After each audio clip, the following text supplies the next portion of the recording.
Rwanda-backed M23 rebels claim they have captured eastern Congo's largest city of Goma. The United Nations has described a, quote, mass panic among its 2 million people, and Congo's government says the rebel advance is a, quote, declaration of war. For more on this, let's bring in Bloomberg's Indira Oganga, who is in Kigali for us following the story. So, Indira, walk us through how the situation in eastern Congo has escalated like this in the past few days.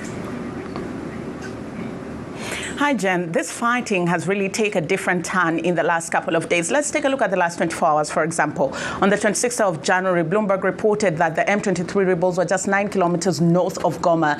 On the 27th in the morning, we woke up to news that M23 rebels have seized the town of Goma. And they posted on their X saying, "We urge all residents of Goma to remain calm. The liberation of the city has been successfully carried out." Goma is a town near the border of Rwanda, and it's a key trading hub. And this cessation or seizure by M23 rebels could mean that there could be full war prospects that we could be looking at. You also have M23 rebels that have seized control of the airspace in DRC, and they've blocked all movement of people and humanitarian aid in and out of this city. And you have the UN saying that water, electricity infrastructure has been damaged. Humanitarian aid workers are running out of money. Then you have people. Goma was one of the last safe havens in the eastern part of DRC. People are fleeing, not knowing where to go. Their children and whatever belongings they could pack on their bags. The UN says at least 178,000 people have been displaced since January. And from the recent fighting that we've seen, 3 peacekeepers from South Africa and Uruguay have been killed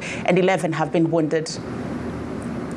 And Indira, we were just talking a few days ago about Rwanda and the DRC and potentially Turkey helping to mediate some resolution between the two. What does this latest development then mean for that?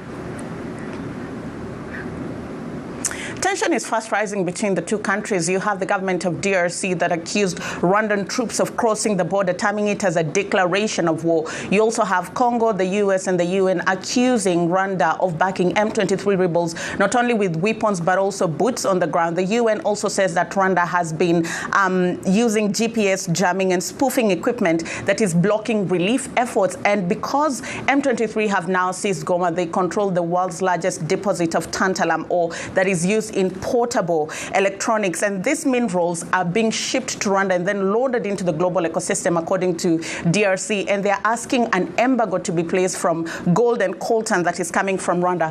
On the other hand, Rwanda is responding. The ambassador to Rwanda, or rather the ambassador to UN from Rwanda, says Congo's inability to govern itself and control active armed groups is the root cause of problems in that country. The Ministry of Foreign Affairs also in Rwanda has released a statement criticizing the lack of context in the statements that are being put out there. They're saying they're misguided and manipulative. Rwanda is being scapegoated, but all in all, Rwanda remains to a peaceful process and finding peace in DRC.